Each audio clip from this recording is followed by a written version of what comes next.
E aí, pessoal, bom dia 29 de janeiro. Vamos ler aqui o capítulo 4 do livro de Atos, Atos dos Apóstolos. Esse livro começa narrando o que aconteceu depois da crucificação, né? Como foi que se espalhou o evangelho, o trabalho dos apóstolos em pregar o evangelho simples, limpo e puro de Jesus, o evangelho do arrependimento, o evangelho da mudança de vida, né? No capítulo 3, ele curou o coxo na frente do templo, o coxo entrou com eles e foi aquela alvoroço, o povo perguntando, o povo espantado com aquilo, que conheciam ele, que há anos que ele ficava na porta do templo pedindo esmola.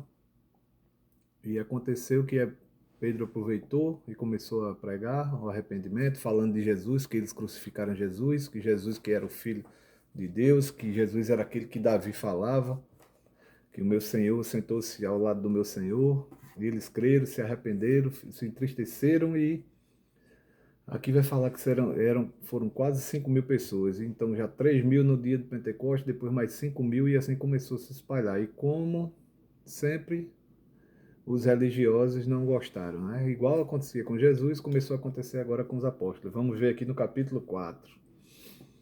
Atos dos Apóstolos, número 4. E estando eles falando ao povo, sobrevieram os sacerdotes e o capitão do templo e os saduceus, doendo-se muito de que ensinassem o povo e anunciassem em Jesus a ressurreição dentre os mortos. Além de falar que Jesus era o Cristo, ainda tinha o testemunho de que Jesus ressuscitou. Isso seria um absurdo, né? Aí pronto. Aí prenderam eles, né? E lançaram mão deles e os encerraram na prisão até o dia seguinte, pois já era tarde. Muitos, porém, dos que ouviram a palavra, creram, e chegou o número desses homens a quase 5.000. E aconteceu no dia seguinte reunirem-se em Jerusalém os seus principais, os anciãos e os escribas, e Anás, o sumo sacerdote, Caifás e João, e Alexandre, e todos quanto havia da linhagem do sumo sacerdote. Não sei se esse barulhinho aí, se aparecer no áudio, é o aquecimento. Quando começa a esfriar dentro da casa, ele liga. Quase 5.000 escribas, sumo sacerdote. E pondo-os no meio, perguntaram: com que poder ou em nome de quem fizeste isto? Então Pedro, cheio do Espírito Santo, lhes disse: principais do povo e vós, anciãos de Israel, visto que hoje somos interrogados acerca do benefício feito a um homem enfermo e de modo como foi curado, seja conhecido de vós todos e de todo o povo de Israel que em nome de Jesus Cristo, o Nazareno, aquele a quem vós crucificastes e a quem Deus ressuscitou dentre os mortos, em nome desse é que este está são diante de vós. Então, em nome de Jesus Cristo, que esse rapaz aí ficou curado. Ele é a pedra que foi rejeitada por vós, os edificadores, a qual foi posta. Essa é a pedra que foi rejeitada por vós, os edificadores, a qual foi posta por cabeça de esquina. E em nenhum outro há salvação, porque também debaixo do céu nenhum outro nome há, dado entre homens, pelo qual devamos ser salvos.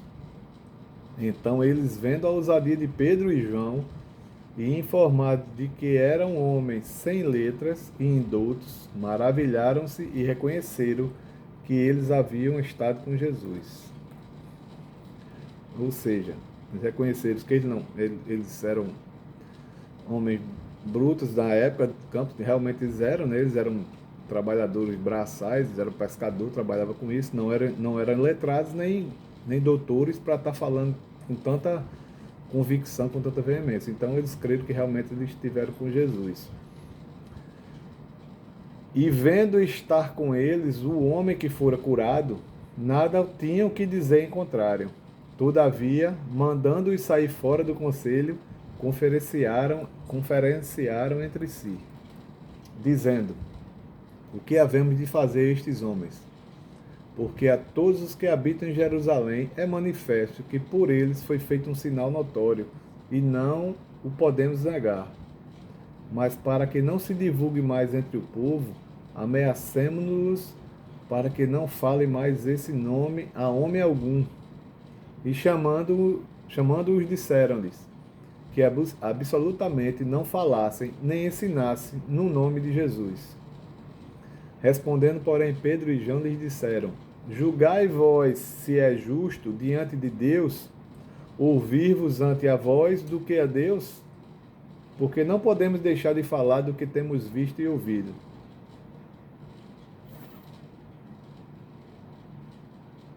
Ele fala: Julgai vós se diante de Deus é justo eu fazer a sua vontade ou a vontade de Deus, né? Porque não podemos deixar de falar o que temos visto e ouvido. Mas eles ainda o ameaçaram mais e, não achando motivo para os castigar, deixaram-nos ir. Deixaram-nos ir, né, por causa do povo, porque todos glorificavam a Deus pelo que aconteceram. Pois tinha mais de 40 anos o homem em que se operara aquele milagre de saúde. E solto eles, foram para os seus e contaram tudo o que lhes disseram os principais sacerdotes e anciãos. E ouvindo eles isto, unânimes levantaram a voz a Deus e disseram: Senhor, tu és o Deus que fizeste o céu e a terra e todo, aliás, é o Deus que fizeste o céu e a terra e o mar e tudo que neles há, que disseste pela boca de Davi teu servo, porque bramaram os gentios e os povos pensaram coisas vãs. Porque bramaram os gentios e os povos pensaram coisas vãs? Levantaram-se os reis da terra e os príncipes se ajuntaram a uma contra o Senhor e contra o seu ungido, porque verdadeiramente contra o teu santo filho Jesus, que tu ungistes, se ajuntaram, não só Herodes, mas Pôncio Pilatos, com os gentios e os povos de Israel, para fazerem tudo o que tua mão e o teu conselho tinham anteriormente determinado que se havia de fazer. Agora, pois, ó Senhor, olha para as suas ameaças e concede a teus servos que falem com toda a ousadia a tua palavra. Enquanto estendes a tua mão para curar e para que se façam sinais e prodígios pelo nome do teu santo filho Jesus. E tendo orado, moveu-se o lugar em que estavam reunidos, e todos foram cheios do Espírito Santo e anunciavam com ousadia a palavra de Deus. E ora, um E era um com horas. Desculpa. 32. E era um o coração e a alma da multidão dos que criam. E ninguém dizia que alguma coisa do que possuía era sua própria, mas todas as coisas lhe eram comuns. Ou seja, tudo, eles eram um só coração e uma alma, então eles estavam bem em unidades no mesmo propósito. E os apóstolos davam com grande poder testemunho da ressurreição do Senhor Jesus. E em todos eles havia abundante graça. Não havia, pois, entre eles necessitado algum, porque todos os que possuíam herdades ou casas, vendendo-as, traziam o preço do que fora vendido e o depositavam aos pés dos apóstolos. E repartia-se a cada um segundo a necessidade que cada um tinha. Então José, cognominado pelos apóstolos Barnabé, tem um parênteses, que traduzido é filho da consolação, levita natural de Chipre, possuindo herdade, vendeu-a e trouxe o preço e o depositou aos pés dos apóstolos. E aqui acabou o número 4. Mais uma vez começou a conspiração dos mestres religiosos que não aprenderam a lição com Jesus, com a morte de Jesus, com o templo rachado, com tudo que foi feito. Eles ainda estavam procurando maneira de silenciar, né? Mas já se tornou impossível aqui. Que o povo já estava crendo, o povo já estava vendo os sinais, já muitos, milhares já tinham se arrependido e a tendência era só se espalhar. Então amanhã a gente vai ler o número 5, amanhã amanhã é janeiro, 30, amanhã é dia 30, hoje é 29. Tá bom? Deus abençoe e continue firme aí, ouvindo a palavra de Deus, pura, simples, sem invencionice, tá? Isso aqui é o que está escrito na Bíblia, nessa versão, eu estou lendo na versão online aqui, e é simplesmente isso aqui. É um livro que conta as histórias, que que conta as falas de Jesus, tem uma sequência, e não é nada difícil. É só ler com atenção, ou prestar atenção, ouvir com atenção, que vai entender. Não tem nada difícil de ler a Bíblia.